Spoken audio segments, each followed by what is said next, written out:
So, as I said, we're all welcome. And I'm going to launch straight in now and introduce our first speaker, who is Dr. Vera Sheridan. I'm going to introduce each of the speakers with their biographies. We'll have a few moments for individual questions after each presentation, and then we'll come back at the end for a general discussion. So you don't have to get your questions out immediately, but you'll have the chance after each person. Everyone's going to speak for about 15 minutes. You can put your questions into the chat as we go and we can collate them, and you can raise your hand as well for the questions. And so without further ado, I thank you all again for being here. I'm going to introduce our first speaker, Dr. Vera Sheridan. Dr. Sheridan has worked extensively in Europe, the Middle East and Africa. Her research interests have focused on identity in higher level education, in institutions and nations, and she's published extensively in these areas. Her recent research has concerned refugees with a particular focus on 1956 Hungarian refugees, and she's the author of Suitable Strangers, The Hungarian Revolution, A Hunger Strike, and Ireland's First Refugee Camp. A wonderful book which I would highly recommend you all get your hands on. And I'm going to share Dr. Sheridan's slides now and hand you over to her. So 1 second and I'll get the slides going. See if we're... Can everyone see that okay? Well, I certainly can, so perfect. Brilliant. So, children on the move, and you will notice just two photos that I have included in there, partly because children participated in the revolution, including quite young ones, and secondly, because there were many children who left Hungary, orphans among others, as well as children with families, and as well as what in those days was called unaccompanied minors. Now, just briefly, presentation outline, because we can't cover everything. So a quick historical and social context. And then I'm just going to focus on the children in Ireland, a little bit about education, family reunification, repatriation, and then the effects of the cultural context, and then just a couple of concluding remarks. So moving straight on to slide 3. Hopefully, yep. Just to go back to the 1950s, remind ourselves about Ireland as a small country which was looking to find a voice on the international stage, and in 1955 had managed to join the United Nations. Quite an achievement, because in 1946 their application had been blocked by what then was Soviet Russia. And also in 1955, they became a signatory of the convention relating to the status of refugees, the 51 Convention. And then, I mean, within less than a year, they were engaged with their first crisis, which was the 56 Hungarian Revolution, which began on the 23rd of October. It was a popular uprising across all segments of society. Russian tanks withdrew, re-invaded 4th of November, and a few days later, the whole thing was pretty much over. There was a mass exodus of almost 250,000 people, which was a huge number in those days. And within Hungary, persecution of people lasted till 1963, when there was an amnesty. Kádár, who ruled Hungary for much of that time, came up with this saying of, "Who is not against us is with us."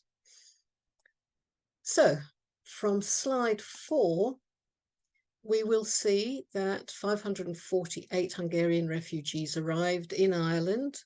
There were some more that joined later, but we can leave 548 as the official figure.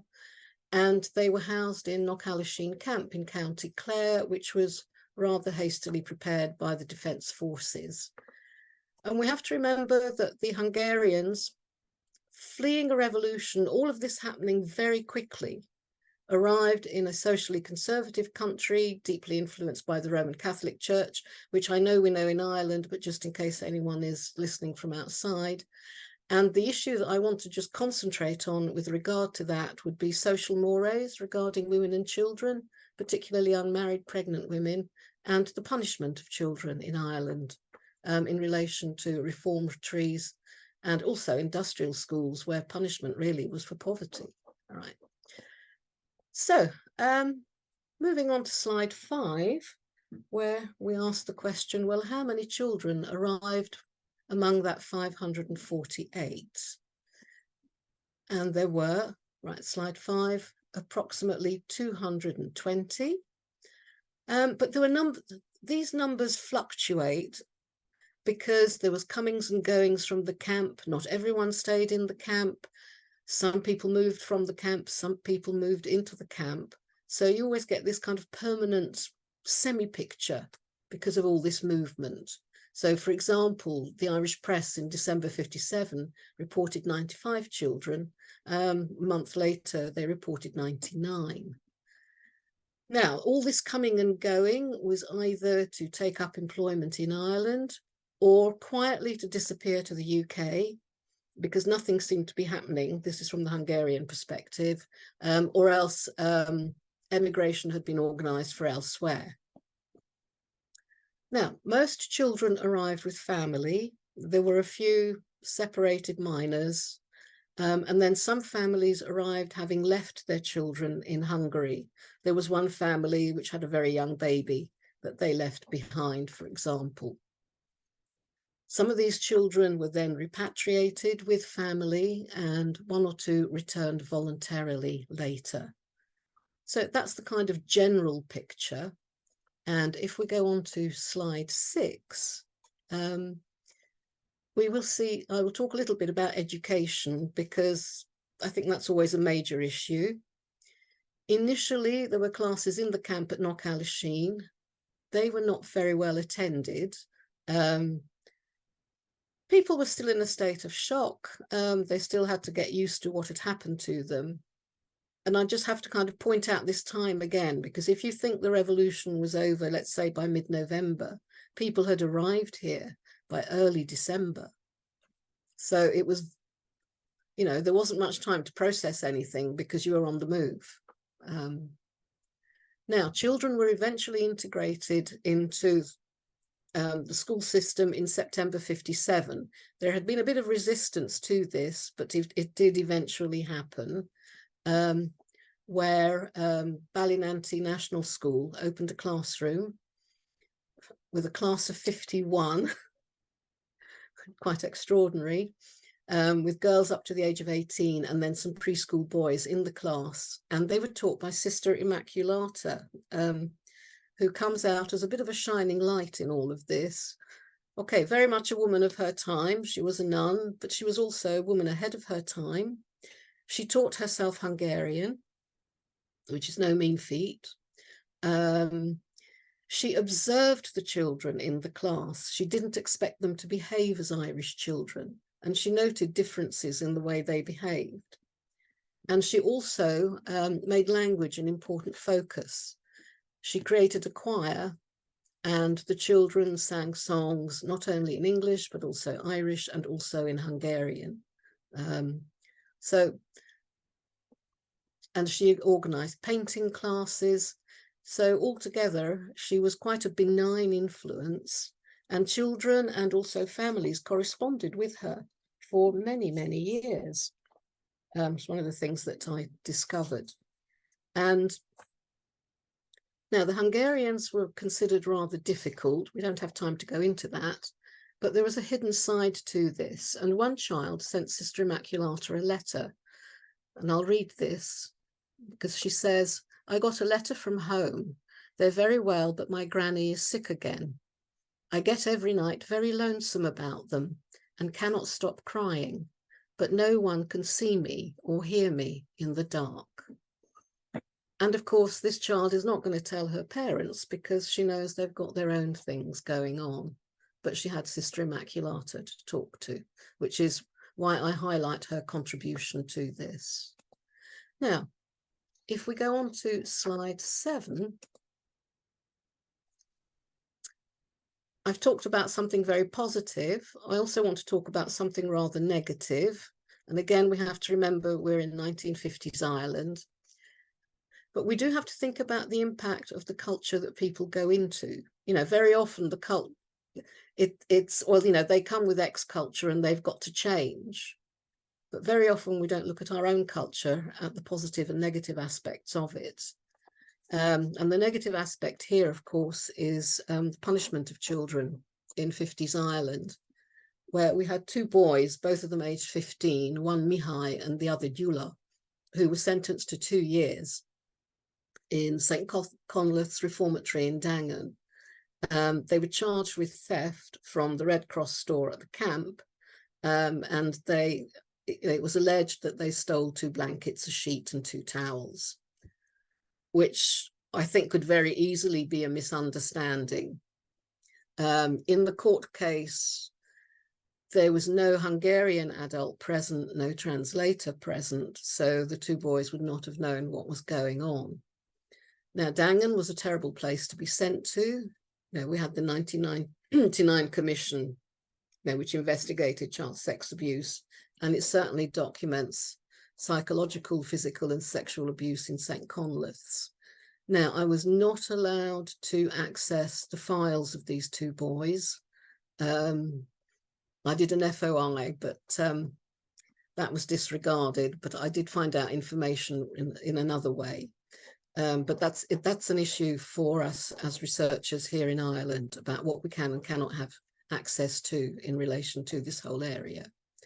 Okay, it's a contrast with Sister Immaculata, but I think we have to take the good side of these things also with the negative sides if we're going to have a realistic picture of what goes on. Now, moving on to slide 8, I just want to talk a little bit about family reunification, because there were some specific issues in relation to Hungary in 56.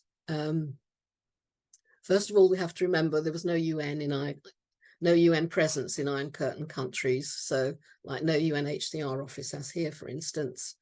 The ICRC, the International Committee of the Red Cross, you know, tries to remain neutral, and it had a presence for a while in Budapest, but then that didn't quite work out either. Then the Hungarian government politicized the process of family reunification. So the whole thing resulted in countries having differing views with regard to the repatriation process, with certain, although basic agreements were formed. I mean, Austria, for instance, created a legal basis for reunification. The UK, for example, refused to send any children back because they wanted the ICRC to reassure them that that all children would be going back to families who had not been coerced into asking for their children back, because there is evidence of coercion of families. So, as I say, a deeply politicized process. Going on to slide 9.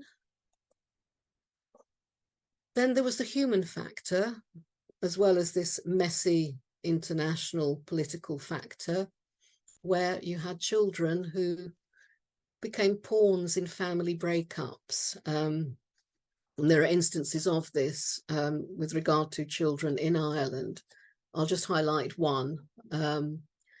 So back in Hungary, there was a married couple who had divorced. They had a son. The ex-wife or the woman remarried, and the son had a good relationship with his stepfather.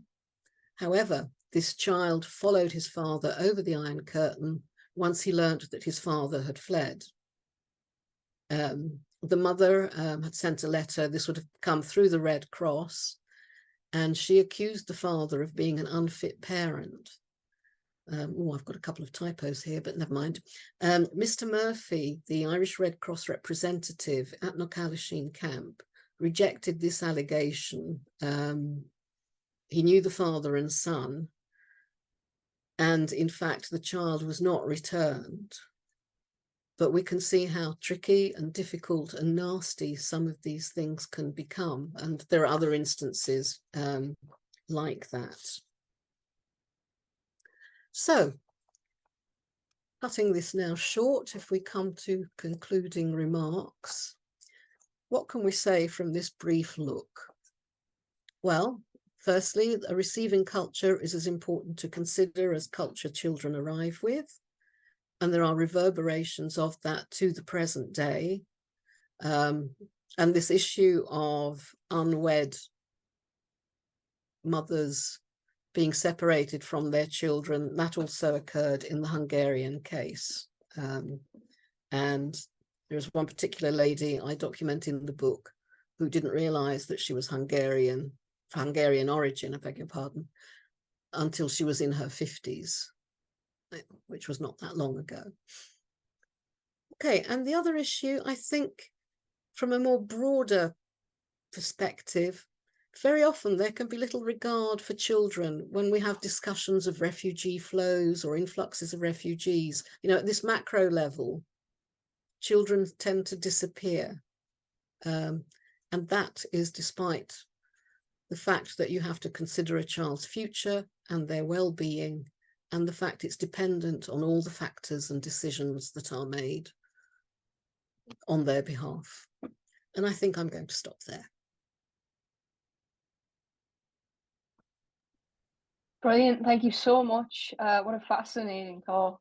As I said, we'll have a chance for more questions and discussion at the end, but I wonder if anyone has any burning questions for Dr. Sheridan before we move on to our next speaker. I'll move on now to our next speaker, who is Dr. Patricia Brazil. She is Averil Deverell Lecturer in Law at Trinity College Dublin, where she teaches family and child law and refugee and immigration law.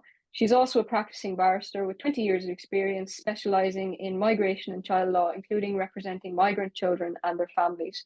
So take it away.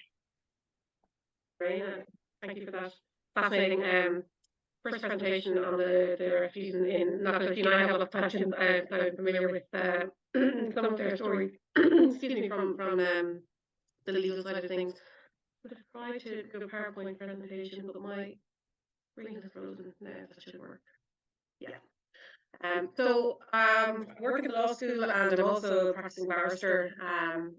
As Lorraine said, so I have an interest both in the academic, I suppose, and the practical application of the research that I do in this area. And one of the issues that's been occupying some of my time recently, with both hats, the academic and the practice, has been around the issue of, I suppose, contested childhood, and where So I was saying I'm one of the areas I'm interested in is, I suppose, contested childhood, in particular the situation where you have a young person who arrives in Ireland seeking international protection as a child, as a person under the age of 18, but that's not accepted. And the question of how the issue of age is determined and what rules and procedures, and in particular, I suppose, safeguards that apply around this issue. It's not a unique issue to Ireland. Obviously, every jurisdiction that has incoming applicants for international protection will deal with this issue. And so there is best practice learnings that can be looked to from other jurisdictions. And I think one of the areas I'm interested in exploring is, I suppose, the extent to which Ireland is meeting those best practice guidelines, or maybe areas where there are divergences or perhaps gaps in the practice here, and where those gaps in particular, I suppose, give rise to a risk of child protection concerns. So just again, by way of background, many of you will be probably familiar, but I use the term international protection because that's the term that's now in force in our law. What that means is it incorporates what was formerly known as, or is still known as, refugee status, which is where a person has a well-founded fear of persecution for reasons of race, religion, nationality, political opinion, or membership of a particular social group. So that's the 51 Convention that we spoke about. We also have now this newer concept of subsidiary protection that makes up the other part of international protection. So these are people who don't meet the definition of a refugee, but who still have substantial grounds for believing that they are at real risk of serious harm, and that's defined as a real risk of the death penalty or torture, inhuman or degrading treatment, or that they would face a serious and individual threat to their life by reason of indiscriminate violence. So when I talk about international protection, and it makes up both refugee, talking about both people who are seeking refugee protection or maybe people who are seeking subsidiary protection. I looked up some of the statistics just for the most up-to-date position on the cohort of young people who are arriving into Ireland and find themselves in this situation of being age disputed minors. This came from a parliamentary question that was answered in June, and the statistics were only up to the end of May. That was what I could find. And they covered all of 2022 and the first 5 months of this year, basically. But there were a total of 177 young people who had made an application for international protection, claiming to be under the age of 18, and in respect of whom there was some doubt or some question mark about their real age. And they were referred into this process then, which operates, which I'm going to talk about now in a moment, between the Child and Family Agency and the International Protection Office, trying to determine whether they are in fact a child or whether they should be treated as an adult throughout the process. So under Irish law, the International Protection Act of 2015, which sets out all of the applicable principles here, an application for international protection, interestingly, can't actually be made by a person under the age of 18 on their own behalf. It's a feature of Irish law generally that I've looked at in other contexts as well. Irish law really doesn't fully recognise the concept of the mature minor and the situations where you may have, you know, a teenager of 16, 17 who is mature and is capable of making decisions about their own lives. Irish law operates a really very blunt cut-off in many areas, not just this area, where on the stroke of midnight at the 18th birthday, full capacity is achieved, and you know, 1 second before midnight, there is zero capacity in the eyes of the law. So young people under the age of 18 may not apply, or they're simply not allowed to apply for international protection on their own behalf. They either have to wait until they're over the age of 18, or they have to apply through another person. And the way Irish law frames that is another person who takes responsibility for the care and protection of the child, the person over the age of 18. That's maybe a slightly offshoot of this piece of research, but there are concerns around the language there of allowing an adult to take responsibility for the care and protection of a young person without requiring there to be any legal basis for that assertion of authority. It doesn't say that it's a person or a caregiver, it's effectively any person who has claimed responsibility for the care and protection of a young person. And there are concerns around child safeguarding in that context as to the potential for misuse of that particular provision, although as I say, that's maybe a slightly different branch of my research. But just to flag that under 18s are vulnerable from the very outset in this process because they rely on an adult to access the international protection procedure on their behalf. So what happens when a young person arrives in Ireland? They say that they want to make an application for international protection, and there is this concern, well, you may be under 18, in which case you are not competent or eligible to make that application on your own behalf. In those scenarios, the legislation does provide some guidance. Section 14 of the 2015 Act says that if the interviewing officer, the person on the desk who's receiving the application, has a question mark or has a doubt about whether the person is in fact under the age of 18, they are required to notify the Child and Family Agency that this situation has occurred. So they effectively make a referral to the Child and Family Agency. Now, later provisions in the 2015 Act go on to empower the Minister for Justice or the International Protection Office, which is the agency that processes these applications at first instance. They are authorised to arrange for the use of an examination to determine the age of the applicant. So they do contemplate situations where it may be necessary to try to obtain some objectively verifiable I suppose, information on the age of the person. The extent to which that is in fact scientifically achievable is also something I'll come back to talk about in a moment. But that is a power that does exist within the legislation. What is interesting to me in the course of my research and the work that I'm doing is that it seems that what's happening on the ground isn't fully mirroring or mapping onto what's actually provided for in law. What's happening on the ground is that when a referral is made to the Child and Family Agency about a question mark over whether a person is under the age of 18 or not, that triggers then an intake assessment by social workers for the purposes of the Child Care Act of 1991. So for deciding whether this is a young person who is eligible for service, for which effectively, I understand it to mean, are they eligible to be taken into care and to receive care from the Child and Family Agency through whatever model is appropriate in the facts of a particular case, whether that's foster care, it may be residential care. In some situations, it may be just through provision of supported accommodation or even independent accommodation. but nonetheless it would involve the young person being formally received into the care of the state, usually through the voluntary care procedure, but sometimes on foot of a court order. If the social workers aren't satisfied, if they don't believe this is a person under the age of 18, they're therefore not eligible for service under the Child Care Act of 1991.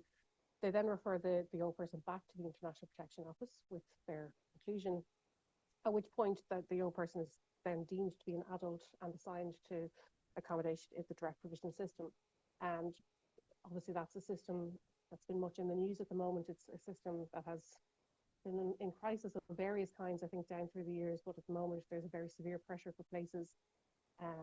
There are a large number, I think, of emergency accommodation settings being used. There's, large numbers of people sharing accommodation. And so there are particular concerns here if you have a young person being assigned into direct provision accommodation on the basis that they're an adult, whereas they are in fact a child. There are huge vulnerabilities and obviously huge safeguarding concerns in those kinds of scenarios.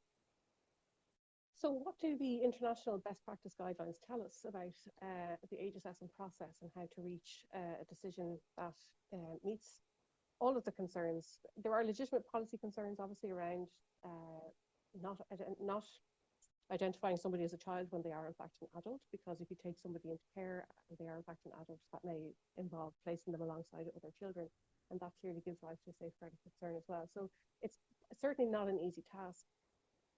It's particularly difficult in this context because very often there is a lack of independent verifiable evidence. The young people may arrive with no documents. They may be from a country that doesn't really have a functioning birth registration process, so there may simply be no documents that they can access, or they may not have had them with them on their travels, or they may have lost them.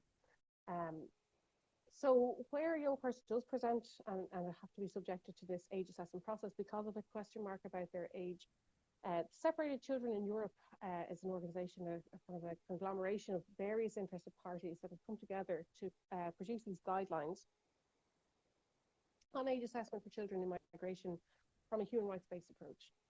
And their core principles are, first of all, and this is, I think, endorsed by the United Nations Committee on the Rights of the Child, there should be a presumption of childhood, a presumption of minority, that where a person claims to be under the age of 18, they should be believed unless there's good reason to doubt that fact.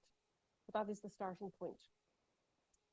The next point is that throughout whatever procedure is applied to determine the age of the young person, that the best interest principle has to be respected at every stage. And very importantly, there's also this principle of the benefit of the doubt, because it won't always be possible to obtain 100% verifiable, independent, objective evidence. The guidelines say that if it can't be proven for sure one way or the other, but there's effectively a possibility that this is a young person under the age of 18, then they should be given the benefit of the doubt and treated as if they were under the age of 18. There's also separate guidelines around the right of the child to be informed at every stage of the process about what is happening, what the procedure involves, and what's being required of them. And children also should be given a guardian or a representative to work with them during this age assessment procedure to make sure that they understand what's happening and to understand that they're giving an informed consent if they're being asked to participate, for example, in procedures or examinations. If we look back to then almost 20 years ago now, the High Court in Ireland actually looked at the issue of the age assessment process in Ireland and set out a number of safeguards around the age assessment process. At the time, this was being dealt with under the Refugee Act of 1996. Obviously, the International Protection Act 2015 wasn't in force. But much of what the judge said in this case really corresponds with or is consistent with, I think, the international best practice guidelines. So she said, Ms. Justice Finlay Gagan in the High Court said that the young person should be told from the outset the purpose of the age assessment interview, why you are here and why we are assessing you. If the interviewers have formed the view that the young person is not under the age of 18, that they're not to be believed, then they're entitled to be told in simple terms why that is so and given an opportunity to explain. So if the decision maker thinks, oh, you gave different dates for your date of birth, the young person should be told that and given an opportunity to explain if there was a mistake made, if there was an issue in interpretation, whatever, that they are given some opportunity to answer. And similarly, any other reservations that the decision maker might have, if there are documents that the decision maker doesn't accept are legitimate, whatever the issue is, the young person should be told that up front and given an opportunity to answer it. If the decision is that the young person is not a child and that they're going to be treated as an adult, they should be informed very clearly at the conclusion that that is what is being decided and of the reasons for it. And that those reasons should be communicated orally and in writing so that the young person can then seek professional advice, whether it's legal advice or other advice on what their options are and how to proceed. And I don't think I have it on the slide, but the judge also said that there should be a possibility of, the procedure for reassessment. There should be some review. Nobody is infallible. Mistakes can be made. So that if the decision is that this is not a young person under the age of 18, how they can access a review or an appeal against that decision. So, for example, if they're able to get documents from home that do support their claimed age, how they can have those considered and taken into account as part of a further assessment. One of the issues that really arises in this area, I suppose, or just stands out to me from the literature, is this idea of junk science. This is a term that comes from a Swedish academic called Gregor Knoll, who's written various pieces really highlighting the danger of decision makers seeking, I suppose, 100% proof of age and the assumption that the answer lies in science. So, in fact, this is really topical because at the moment in the UK, there's ongoing talk about setting up, I think, a national age assessment service, which is going to conduct age assessments for the Home Office. And they're talking about using bone density x-rays and possibly dental exams as a way of determining the age of a young person. And Gregor Knoll talks in his research about, well, first of all, the ethical dimensions of subjecting a young person to medical procedures where there's no beneficial purpose. It's purely for the purpose of an age assessment in an immigration context. But more particularly, the ethical dimension is compounded by the fact that there is a margin of error in all of these methods of testing, whether it's bone density or dental exams. The margin of error tends to be plus or minus 3 years. And so you're asking a young person to go through with, for example, an x-ray that will be inconclusive because the vast majority of the young people who present and who are age disputed will be 15, 16, 17. And so the plus or minus 3 year provision means it won't be possible to determine with any certainty whether they are in fact 18 or not. And effectively, that's where this principle of the benefit of the doubt comes into play.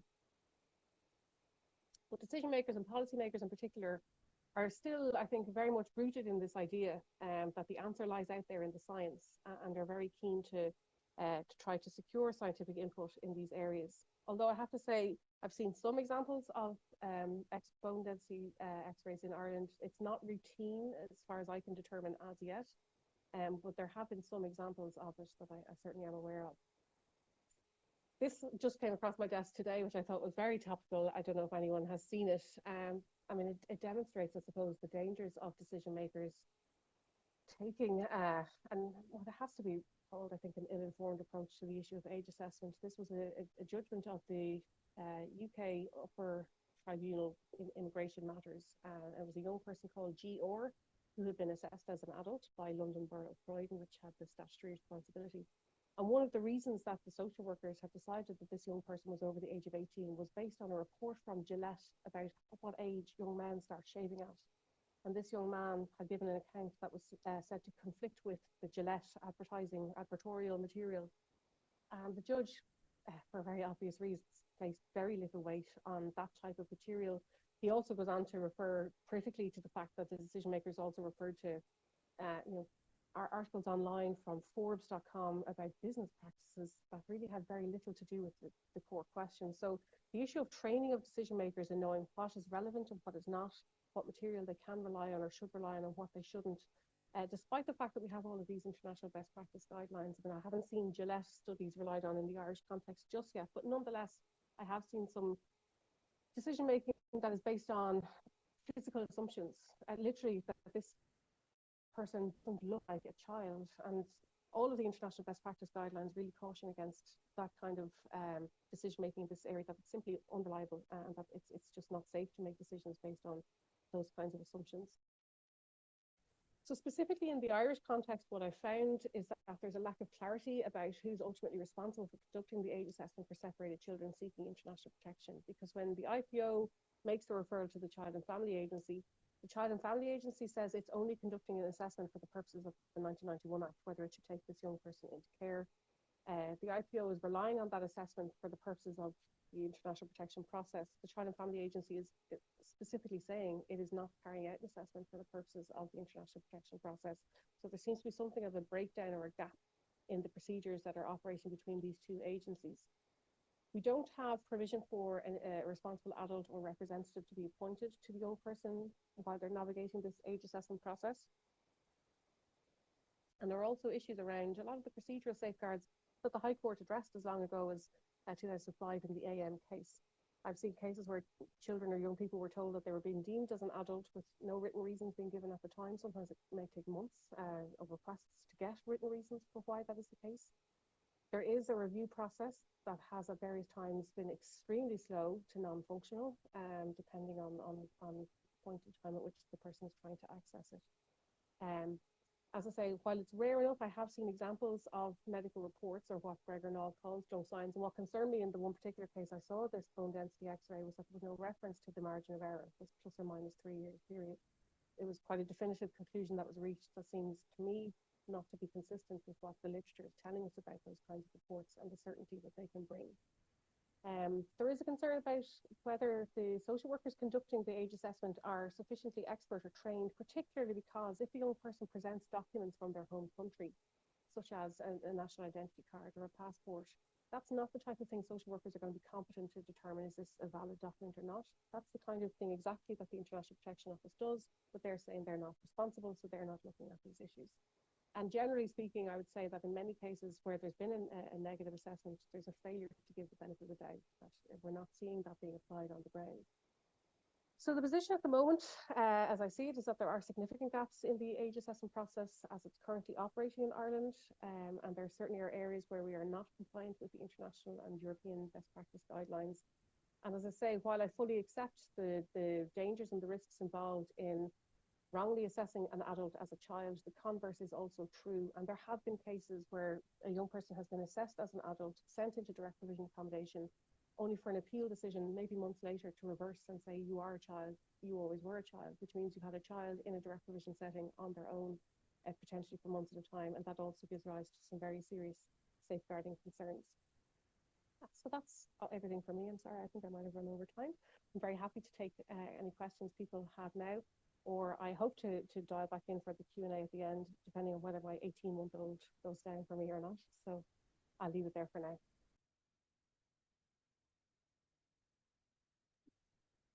Thank you so much for an absolutely fascinating talk, and on something that I for one was very, unfamiliar with the depths of this. So I might open it up if anyone has any questions for Dr. Brazil at the present moment. Hopefully she'll be able to join us again later, but if you have important questions, I'd say get them in now just in case.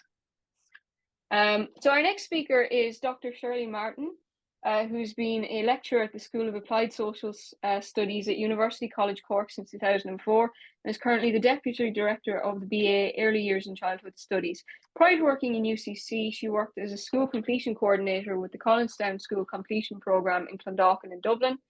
Her main research interest is in the well-being of children, and the focus of her research relates to key areas in children's lives, such as early childhood studies, child and youth participation, and integration and inclusion.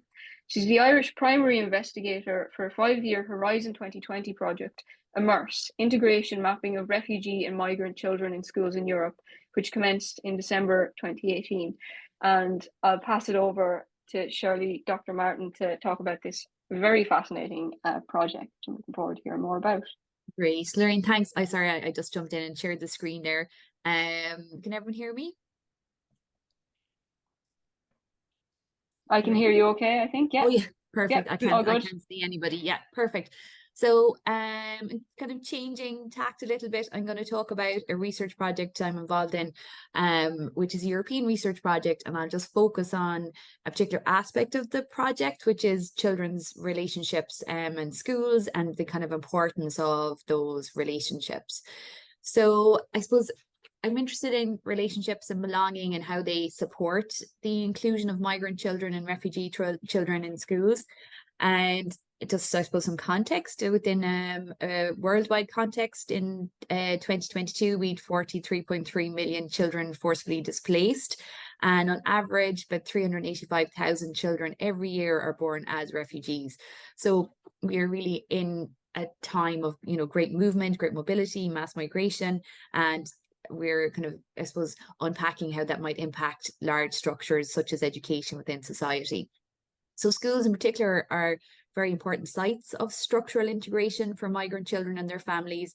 And it provides a context for children's social inclusion, their peer encounters, new culture, and language and acquisition. So they're really important sites for how children become integrated or included, or often excluded from a society that they may migrate to or be born in as second generation migrant children. So when we think about children's relationships and belonging at school, we think about it from our project's point of view as a relational phenomena, which concerns not only children's social relations with peers or with adults, but also their relations with material, cultural, and political context. So what's the prevailing political context in terms of attitudes to inclusion and integration? And unfortunately, we're seeing the rise of very right-wing policies and the impacts of that on our integration policies across Europe. And then what are the kind of material and cultural contexts as well? Are children living in direct provision? Are children, are parents being provided with the right to work? So how do all of these things mediate and impact on children's social relationships and experiences within host countries? And then the degree to which they belong within school itself intersects with their relationships with staff, with other students, and the overall school environment. And I suppose a particularly important part of that can be their experience of harassment. So we see often that migrant children in Europe experience higher levels of bullying and racism, and this can have really multiple impacts on their experience of integration in school, their experience of belonging. So the project that I work on mainly, sorry, I don't know if that's in the way, is called Immerse. So Immerse is a 5-year research project. We have 11 partners. So the project is across 6 different countries. And as part of it, we're collecting data in Greece, Spain, Belgium, Ireland, and Germany. So that's 6. So we're doing our data collection, and we're doing the same mode of data collection in all of those countries. We have a focus on stakeholders who support children and who support integration and inclusion in schools. So whether it's NGOs, it's teaching organizations, universities, school bodies themselves. And we're interested in as well co-creative methods. So it's quite a large scale project, and the main coordinator of the project is in Comillas University in Madrid, and UCC are the Irish partner for the project, and I lead the kind of Irish team for Immerse. And we also, I suppose, just to say as well as universities, we've got a university in Greece, we have a lot of NGO participants in the project. So the Italian partner is Save the Children Italy, and the partner in Germany is a small migrant NGO that's led by a refugee. So it's quite a kind of dynamic and kind of a multi-partner kind of mixed approach to conducting this type of research. So an important part of what we do is that on this project, and it's a very large scale project, so we're trying to kind of be innovative about how we do this, but that we try and include where possible children as co-creators and participants in Immerse. So these are some images that we have of activities that we've done with children. So we have a children's advisory group. That one of the pictures there is the advisory group actually in one of our sessions in UCC. So I work closely with a colleague, Dr. Deirdre Horgan, who some of you know, who also does a lot of work around child participation and children's voice. So I suppose we've kind of merged our expertise and our interest in that in this project, and we're leading a lot of the kind of co-creation and child participation activities. So the role of the Children's Advisory Group are to kind of make sure that what we're doing is actually led by kind of the voices of migrant children where possible, that we're speaking to things that are important to them, that the methodologies we're using are appropriate. So they've had a lot of input around creating the questionnaires that we've been using. They've helped with identifying some questions that we'd like to do for data analysis. So they actually had the group in UCC, we did some sessions with them around capacity building around data analysis, and we went through some of the early results in the project, and they asked us to investigate other issues. They were really interested in the kind of intersection between the gender and the intersection between age as well, and they were really interested in the kind of region of the world that children might migrate from and how that might impact their experiences in school. So yeah, they've been kind of very interesting and you know, been really helpful with the project. So the project itself then, as I said, it's really large scale. So there's mixed methods and multiple perspectives, again, to try and support creating a rich narrative of children's experiences across Europe and their experiences in school. And again, it acknowledges that relational aspect of integration and inclusion, so that we've included parents, teachers, and non-migrant children as well are included in the project. So to get a proper sense of what social integration or social inclusion looks like, we also need to have a sense of what that looks like in the context of the school more generally, and what the kind of normative expectations of social inclusion or childhood are within the context that the children live. So we've had 24,000 children participate in the large scale quantitative data for this project. So that's over 13,000 of those children were from migrant backgrounds, so including like first generation migrants, second generation, some unaccompanied minors, refugees, so children from all types of migration and non-migration backgrounds. And we've also had 13 case studies, qualitative case studies, and these are really important because as the majority of the research is taking place in formal school environments across Europe, so mainly in school settings and some other